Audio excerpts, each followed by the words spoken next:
Senhoras e senhores senadores, senhor presidente, eu venho a essa tribuna analisar um fato que traz otimismo e esperança a todos os cidadãos brasileiros. Após anos de medo e insegurança, com a violência atingindo padrões inaceitáveis em nosso país, começamos a vislumbrar um quadro de melhora. Acompanhamos, nos últimos tempos, recordes de homicídios serem quebrados no Brasil. Por várias vezes, superamos o alarmante número de mais de 60 mil assassinatos por ano em nosso Brasil.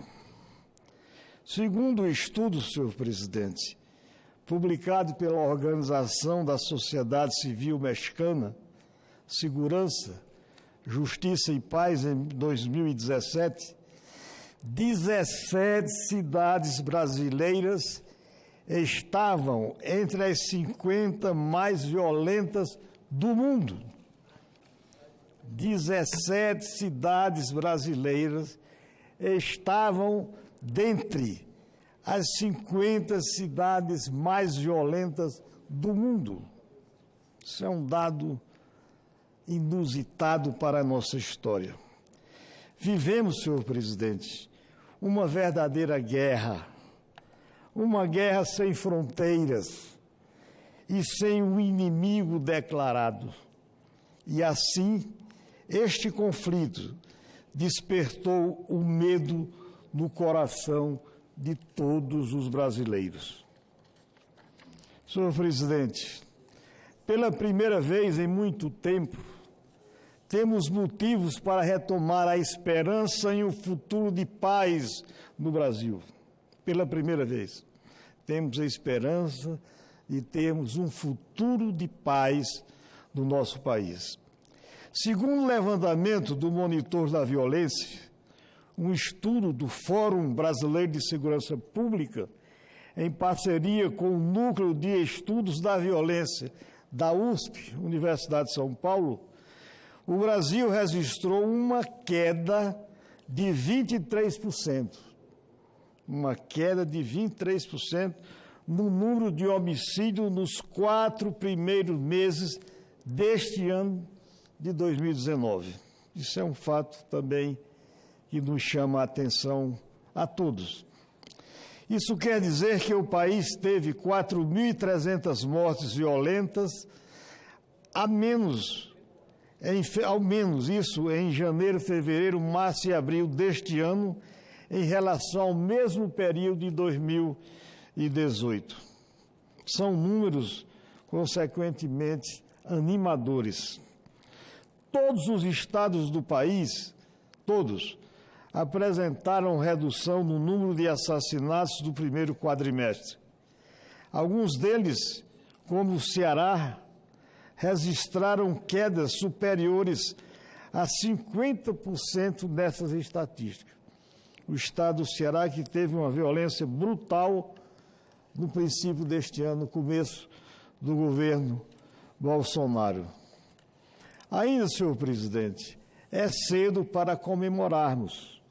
Devemos, entretanto, analisar esses números como resultado de mudança de postura do governo federal no combate à violência que assola o nosso país. Esses dados demonstram o bom trabalho iniciado pelo ministro da Justiça e Segurança Pública, Sérgio Moro, e representam o primeiro passo no longo caminho do restabelecimento da paz e da confiança do povo brasileiro. Importante também, senhor presidente, destacar o trabalho que vem sendo realizado pelo general Guilherme Teófilo Gaspar de Oliveira, atual secretário nacional de Segurança Pública. O Ministério da Justiça e Segurança Pública tem sido notabilizado por empregar a inteligência e a integração no combate à violência. Senhoras e senhores senadores, Também merece destaque a criação da Secretaria de Operações Integradas. Essa secretaria coordena ações conjuntas entre a Polícia Federal, as polícias estaduais e distritais, bem como entre as polícias como outros órgãos, como, por exemplo, as Forças Armadas, o Departamento Penitenciário Federal e a Receita Federal. Aqui eu me refiro à inteligência da Receita Federal. Ainda nesse início de ano, a convocação de novos policiais federais, a ampliação das operações integradas entre as polícias federal e rodoviária federal e as ações de combate ao narcotráfico nas fronteiras foram responsáveis por enormes apreensões de drogas e pelo desbaratamento de grupos criminosos. Senhor presidente, senhoras e senhores senadores, como dissemos anteriormente, essas ações foram apenas o primeiro passo.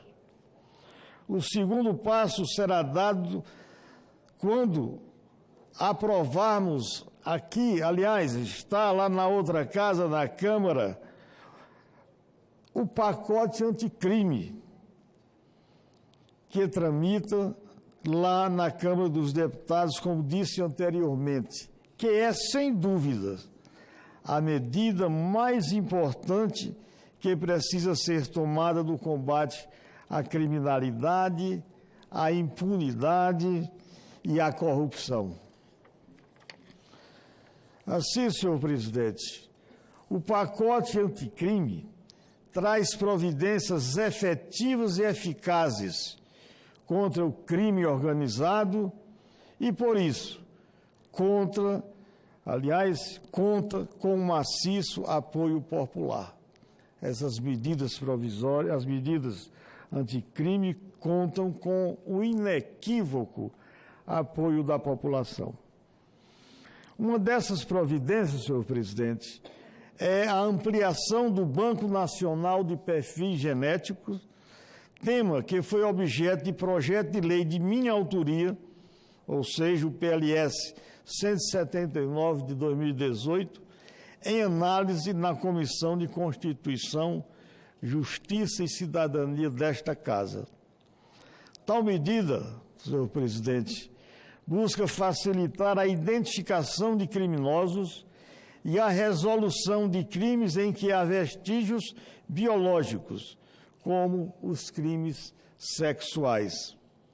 Outros pontos importantes do pacote anticrime são a normatização da prisão de condenados em segunda instância, medida que busca refrear a impunidade que virou regra no Brasil, bem como o endurecimento do combate às organizações criminosas, aos crimes violentos e à grande corrupção. Assim, senhoras e senhores senadores, senhor presidente, tenho a segurança pública como uma das minhas prioridades como senador da República. O nosso povo sofrido, há anos atormentado por uma violência atroz, começa a ter razões para acreditar que o Estado brasileiro, é capaz de lhe proporcionar a segurança e a proteção devidas. Temos que ouvir, senhor presidente, o recado das ruas. E, aliás, para mim, senhor presidente, o recado, ou os grandes recados da população se deu em 2013, quando a população brasileira, nas grandes cidades, sobretudo, senhor presidente, acorreu às ruas, às avenidas deste país. Muitas vezes a gente via velhinhos de bengala ou em cadeira de roda, mulheres com criança nos braços, outras mulheres estavam, digamos, ainda com uma criança no seu ventre com mais de 8 meses. Enfim, muitos jovens, numa das passeatas mais limpas já vistas nesse país, que foi a de junho de 2013, quando a população indignada, senhor presidente, a população desesperada, foi às ruas manifestar sua insatisfação com o Estado que nós temos. Aquela população aqui esteve no Congresso Nacional. Ela também esteve na Suprema Corte, no Supremo Tribunal Federal, e esteve no Poder Executivo, no Planalto, manifestando o seu desânimo e desesperança com relação ao Estado brasileiro. E essa população ficou hibernada, ficou contida de 2013 até o ano próximo passado, quando se manifestou nas ruas, naquelas eleições, renovando de 54 senadores, somente 8, senhor presidente, voltaram para esta casa. E na Câmara dos Deputados, mais da metade foi renovada. Então, aquela erupção coletiva foi um momento de insatisfação e desesperança. E veja que naquela época, naquele momento, o grande sociólogo espanhol, Manuel Castells, que escreveu o livro Redes de Indignação, mas Esperanças. Fez o prefácio, aliás, o pós-fácio daquela obra, e sobre o que viu, o que presenciou como sociólogo, aquelas manifestações havidas no Brasil. A desesperança, a desilusão. Como ele escreveu o livro, quando os espanhóis foram às ruas numa manifestação de desesperança, de decepção com o Estado brasileiro, daí a crise vivida pelo nosso Estado brasileiro. Senhor presidente, segundo uma pesquisa da USP, a principal pauta das manifestações populares de maio já deste ano foi o apoio às reformas que o Brasil precisa, dentre as quais o pacote anticrime é notadamente a mais popular e cobrada com urgência. Eu colocaria aqui também, senhor presidente, a questão do desemprego. Nós estamos realmente com 13 bilhões de desempregados no nosso país e quase mais de 30 milhões subempregados, ou seja, em emprego precário. Daí a premência do povo brasileiro com relação à retomada do processo de desenvolvimento do nosso país, a urgência nesse processo, porque sob pena de nós termos uma revolução aqui dentro.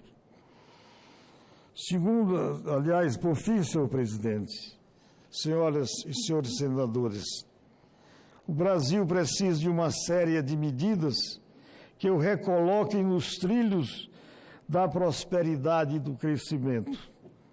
E para isso é preciso o restabelecimento da segurança da nossa população. Precisamos, por fim, senhor presidente, ter responsabilidade e espírito público, aprovando o pacote de medidas anticrime e anticorrupção, para trazer de volta a confiança perdida pelo nosso povo. Senhor presidente, esse era o nosso pronunciamento. Entretanto, senhor presidente, por dever de justiça,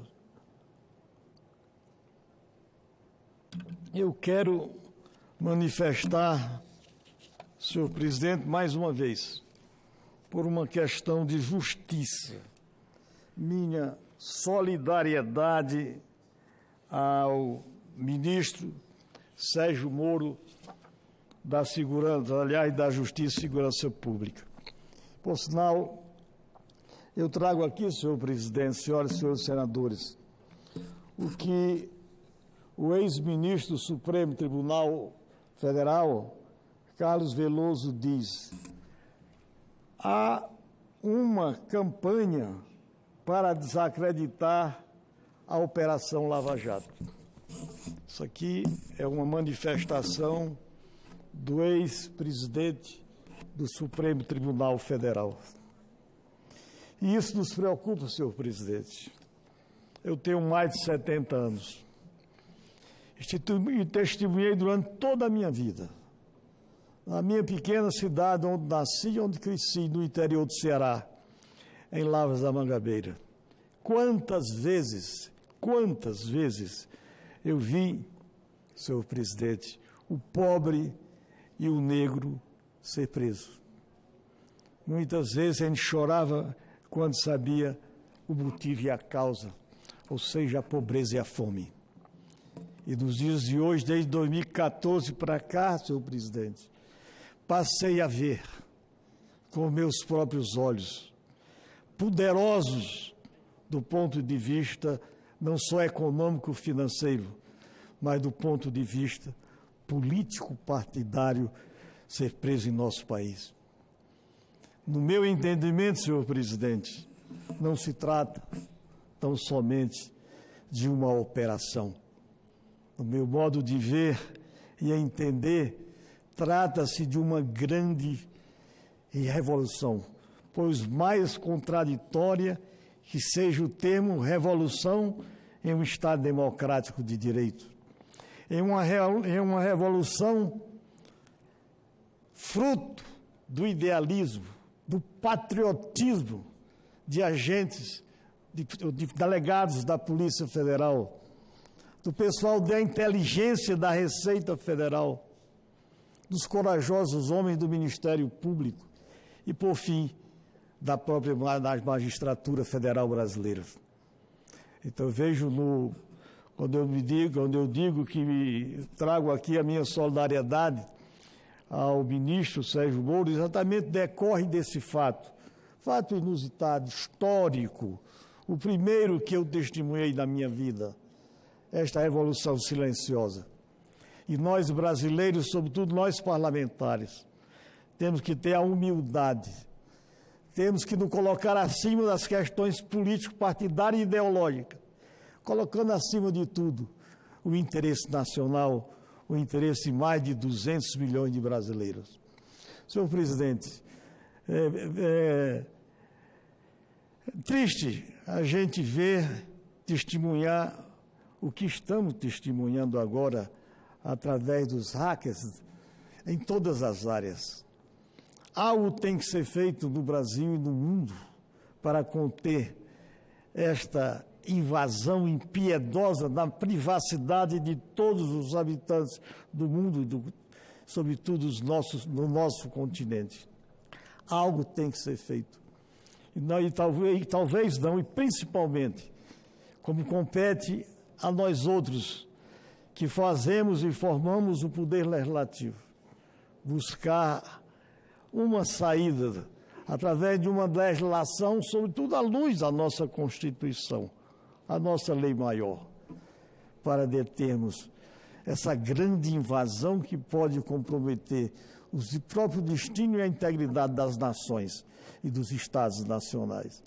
Então, com essas rápidas considerações, eu quero aqui render a minha homenagem àqueles que fazem essa operação Lava Jato, que eu chamo esta grande revolução que vai nos tirar das garras enraizadas da corrupção em nosso país, da violência. É inaceitável, senhor presidente, senhoras e senhores senadores. Hoje temos mais de 60 e tantos mil crimes, homicídios nesse país. Se nós somarmos com mais 42 mil acidentados, mais 42 mil pessoas que morrem por acidente no trânsito, são mais de 100 mil pessoas a cada ano em nosso país. Não é possível. Temos que reinventar o Estado brasileiro.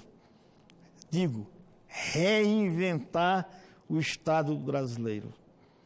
Refundá-lo. E aí da decorrência da crise do Estado, fazermos um novo pacto federativo, no sentido de assegurar uma nova ordem político-administrativa para o nosso país. Com essas palavras, senador Elmano Ferrer. Senador Girão, só antes de Vossa Excelência fazer a parte, quero registrar aqui a presença dos alunos do Colégio Estadual Juscelino Kubitschek de Oliveira, de Doverlândia, Goiás. Sejam bem-vindos à nossa casa. Senador Girão. Presidente Isalci, senador